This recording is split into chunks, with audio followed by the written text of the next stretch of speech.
Salut le Bulls Nation, bienvenue sur French Bulls TV pour cet épisode qui va être assez triste.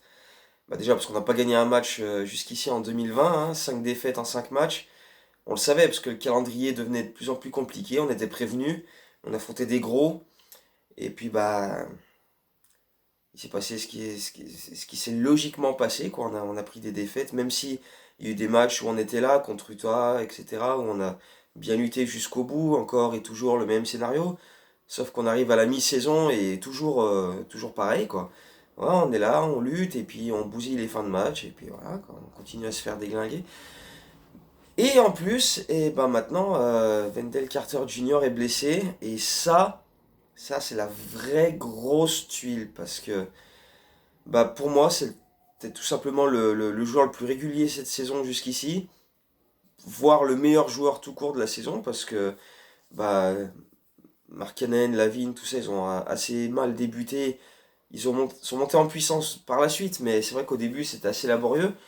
Et puis c'est surtout que voilà, sans Wendell Carter Jr., ça nous met tellement de casse-tête à régler défensivement et offensivement que j'ai du mal à voir comment on va s'en sortir, surtout avec Jim Mullen, parce que donc Wendell Carter s'est tordu la cheville. On nous annonce entre 4 et 6 semaines d'absence, mais on sait très bien qu'avec les médecins des Bulls, on va pas le revoir cette saison. Otto Porter, c'était 2-4 semaines, c'était début novembre. On est, on est mi-janvier presque et il est toujours pas revenu. Il devrait revenir après la coupure All-Star Game, donc 2-4 semaines, merci. Mais, ouais, mais le problème de la blessure de Wendell Carter Jr., c'est qu'il faut tout réorganiser. Le 5 de départ, donc là au dernier match, Jim Boylan a décidé de mettre Tadeusz Young en poste 4 dans le 5 de départ et décaler Markkanen en 5. Non, non, non, non, non, non, non, non, jamais, plus jamais. Méga fort en 5. Mais tant pis si c'est un rookie, tant pis si. Et puis après tout, c'est un rookie, faut qu'on le développe, faut qu'il joue, non? Allez, hop, fous-le dans le 5, mais Markkanen en 5, ce n'est pas possible. Ce n'est pas possible. C'est le jour et la nuit défensivement par rapport à Wendell Carter. C'est c'est- c'est- c'est pas combatif au rebond, il n'y a pas de box-out, il n'y a pas de protection du cercle parce que le placement est pas le même. Et même en attaque, Wendell Carter, il faisait des super screens pour Lavine, pour Satoransky qui partait en drive. Là, c'est pas Markkanen qui va monter faire des screens pareils. Il n'y a personne dans l'équipe capable de les faire. Il y a Ford un petit peu, mais c'est pas le même niveau, évidemment. Non, non, non. Markkanen en 5, ce n'est pas une solution viable. Et je prends les paris maintenant que tant que Markkanen sera dans le 5 en l'absence de Wendell Carter Jr., on gagne pas un match. Enfin, on va pas en gagner beaucoup, ça c'est clair et net. Déjà qu'on affronte de bonnes équipes là dans les prochaines semaines. La semaine prochaine, on se déplace à Boston, on va à Philadelphie, on va à Milwaukee un peu plus tard. Enfin là, on a des déplacements super compliqués et même à domicile, on a même Cleveland, Minnesota qu'on va recevoir prochainement. Tu te dis on va galérer quoi. Là, même le back-to-back qui démarre cette nuit, on reçoit Indiana, on va à Détroit demain. Mais même là, tu te dis, mais comment on va tenir? Comment on va tenir? Parce que, voilà, le problème de cette blessure de Carter, c'est que ça remet tout en question. L'attaque et la défense. Donc, non, non. Moi, je suis prêt à prendre les paris dès maintenant. Là, les Bulls sont dans le top 5 en defensive ratings sur l'ensemble de la saison. Sur l'absence de Carter, je pense qu'on est dans les pires équipes de la ligue à ce niveau-là. On va être dans le top 10, mais inversé, tu vois, dans le top 10 à la fin, sur la période où il sera pas là. Et sur l'ensemble de la saison, on va sortir du top 5, clairement. On va se retrouver même limite hors du top 10, quoi. En termes de defensive ratings, mais là, on va prendre des brouettes de points à l'intérieur, mais ça va être un carnage. Tadeusz Young, Markkanen en, en intérieur titulaire, non, non, non, non, non, ça va pas être possible. Ça va juste pas être faisable. On va se faire, mais non, non, non, franchement, on va se faire déglinguer. Ça va être quelque chose d'assez affreux. Là, demain soir, à Détroit, Drummond, s'il prend pas 35 rebonds, j'exagère un peu, mais demain soir, c'est obligé. Drummond, il fait un match phénoménal. Euh, et puis, il y a pas que les rebonds, quoi. Il y a la combativité. Tu vois que Wendell Carter, c'était un des mecs qui se donnait le plus. Euh, Tu mets Markkanen en 5 qui déjà, c'est pas le poste où il brille le plus. Et puis bon, on l'a vu cette saison, c'est pas le mec le plus combatif. Ah, il y a tout de suite un sacré écart, quoi. Moi, personnellement, là, c'est... À la limite, je sais pas, un autre joueur se serait blessé, ça m'aurait moins fait chier. Mais là, Wendell Carter, c'était vraiment le joueur qui devait pas se blesser, quoi. Et c'est vraiment dommage pour lui aussi, parce que voilà, déjà l'an dernier, il a mis fin à sa saison à peu près à la même période, tu vois, mi-janvier. Il n'était pas revenu ensuite. Et puis il a eu des petites blessures au training camp, etc. Et puis là, il était vraiment bien, tu vois, il tournait quasiment en double-double. Alors qu'en plus, c'est pas le mec qui était le plus impliqué offensivement, tu vois, il touchait pas 30 ballons en attaque par match, quoi. Et pourtant, voilà, il tapait son double-double, il faisait son match, c'était le meilleur joueur défensif de l'équipe. Bon, avec Chris Dunn aussi, mais bon.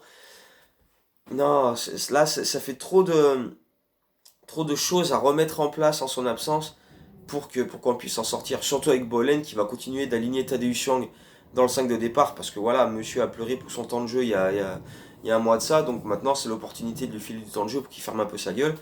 Mais faudra pas s'attendre à gagner beaucoup de matchs.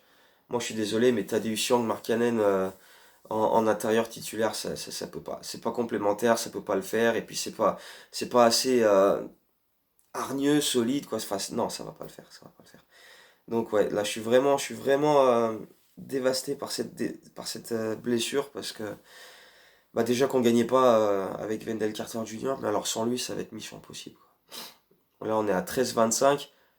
euh, Quand il revient, s'il revient avant la fin de saison, parce que moi j'ai quand même de gros doutes hein, vu le staff médical, plus je me dis si ils nous disent entre 4 et 6 semaines, ça fait à peu près fin février, début mars, si à ce moment-là on a vraiment chuté au classement et que du coup on se met à jouer la draft, c'est pas sûr qu'on le fasse revenir. Je vois pas bien l'intérêt de le faire revenir pour les 15-20 derniers matchs de l'année.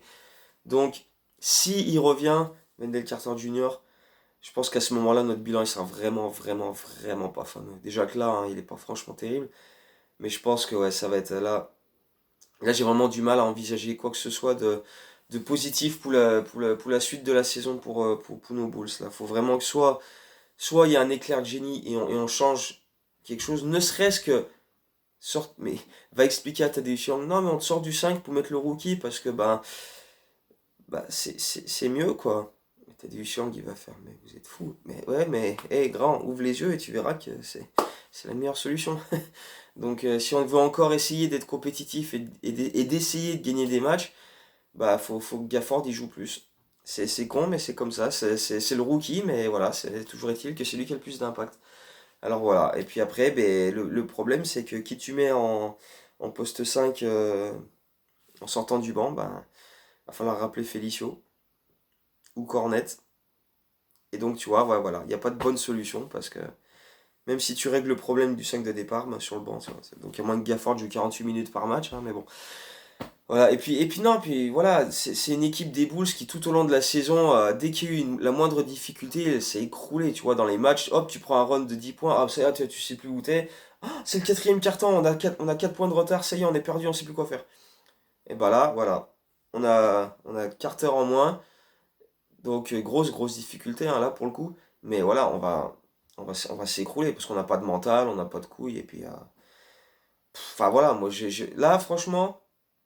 Si on atteint les 20 victoires, donc il y a 7 victoires à faire hein, d'ici la fin, en l'absence de Wendell Carter Jr., chapeau, ce sera déjà, moi je serais déjà halluciné. Donc, voilà, hein. Super vidéo, pas très optimiste, hein, mais enfin, on me donne pas beaucoup de raisons d'être optimiste hein, en ce moment en regardant les Bulls. Hein. Donc, on va voir ce que ça donne. On va continuer de suivre ça malgré tout, parce que bah, quand on est drogué des Bulls, hein, tu vois, j'ai beau dire on va se faire pulvériser, on va se faire taper. Moi ce soir, dès que je rentre du taf, premier truc que je vais faire, je vais me mettre le match contre Indiana et puis je vais pleurer quoi. Mais c'est comme ça. Et puis demain, quand je vais rentrer du taf, pareil, je vais me foutre devant le match contre Détroit et puis je vais pleurer. Et puis voilà, c'est comme ça. Et c'est la vie qu'on a choisi de mener. Et puis on fera avec. Donc voilà, si vous voulez pleurer avec moi, hein, venez pleurer avec moi, on se soutiendra entre nous. Et puis voilà, on va continuer d'espérer des jours meilleurs comme depuis de nombreuses années, de trop nombreuses années. Et puis en espérant qu'un jour la roue tourne, va tourner, comme dirait Franck Ribéry. Bisous au passage.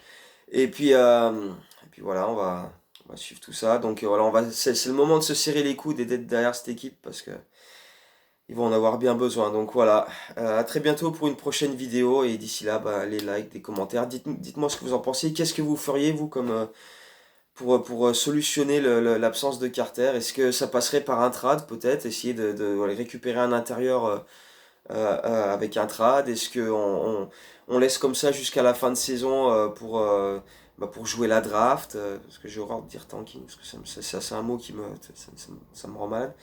On va essayer de jouer la draft. Est-ce que on continue comme ça avec Tadeusz Young et Markkanen en espérant que Markkanen progresse en 5, mais enfin c'est quand même assez illusoire. Bref, voilà, dites-moi ce que vous en pensez et puis ben on en discute. Allez, en attendant, go Bulls quand même si bon, ça va être compliqué.